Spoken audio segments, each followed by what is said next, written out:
大家好，我是食指在心。今天我们来做一款漂亮的彩色云朵面包。这个面包很神奇，关键食材只有3种，而且缺一不可。越是简单的方子越有趣，所以咱们今天的知识卡片部分会聊一下这个配方里边的秘密，看看它们是怎么幻化成这种云朵般效果的。第一次看到这个云朵面包的时候，除了被它的轻柔质感所吸引，其实还有它的名字——云朵面包。因为这让我想起了把我带大的姥姥，她有一个很好听的名字叫云霞。老人最近的身体特别不好，而我们今年却没有办法回去，所以想到要做一朵很漂亮的云朵送给她，希望老人家可以快快好起来。好了，那下面我们进入正题。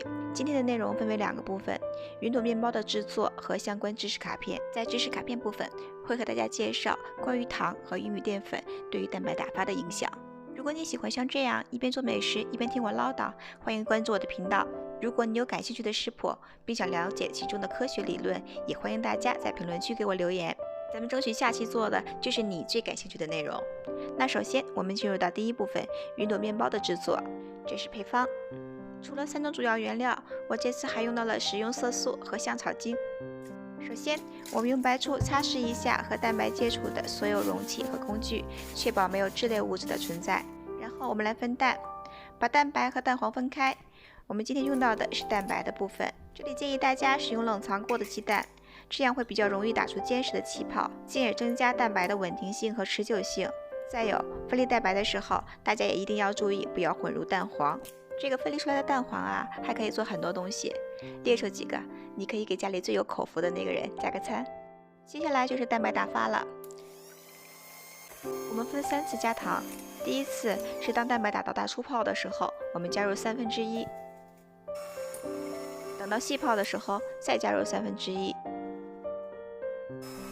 当我们看到蛋白出现纹路的时候，加入最后的1/3。打发的过程尽量选择中低速，这样蛋白泡会更加细腻。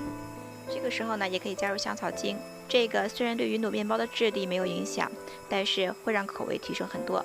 继续中速搅打，当提起来是打弯钩状态的时候，加入玉米淀粉，然后再继续搅打一会儿。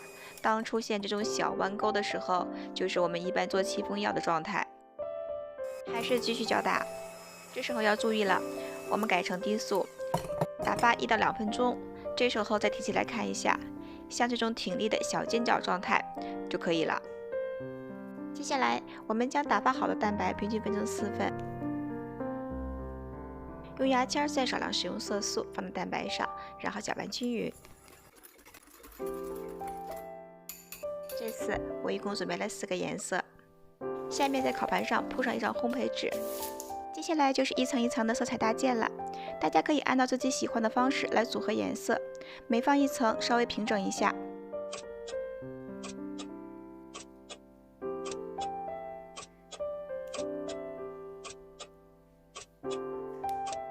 这里建议大家不要弄得太复杂，不然就会像我一样。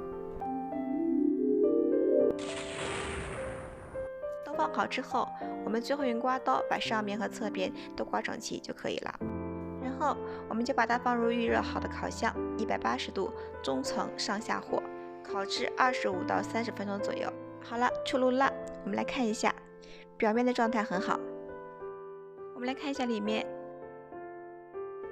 颜色还不错，如果粉色再浅一点会更好，但是也没关系。你看里边特别软，真的像云朵一样。好了，下面就进入到知识卡片环节了。我们来研究一下这个小东西。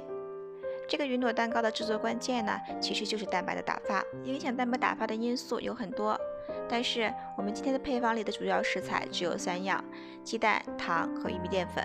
所以呢，我们今天就来聊一聊这个糖和淀粉对蛋白打发的影响。咱们先从蛋清的组成说起。这个蛋清啊，你可以简单的把它理解为蛋白质的水溶液。那蛋白打发是什么呢？它就是利用搅打这种物理的方法来破坏蛋白质，使其变性或者展开。展开的蛋白质呢，会迅速移到气泡的表面。这些蛋白质有2端，一端亲水，一端疏水。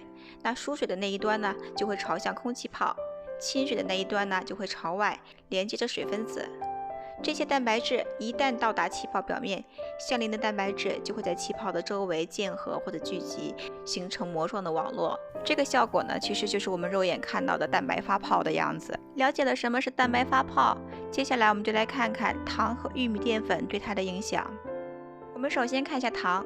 糖的加入除了提供甜味，更主要的贡献就是稳定发泡后的蛋白。糖有亲水性，所以呢，它会连在空气泡的水膜外边，再形成一层糖膜，这就相当于给蛋白的稳定性加了一个双重保险。另外，这个糖的加入方法也是有讲究的，像我们的流程中一样，在打发的不同阶段分次加入，效果是最好的。接下来再说一下玉米淀粉，为什么要加它呢？因为玉米淀粉是由许多葡萄糖分子缩合而成的多糖，是天然的高分子表面活性剂，所以呢，它的加入会增加泡沫的表面张力，同样呢，也会使打发好的蛋白更加稳定。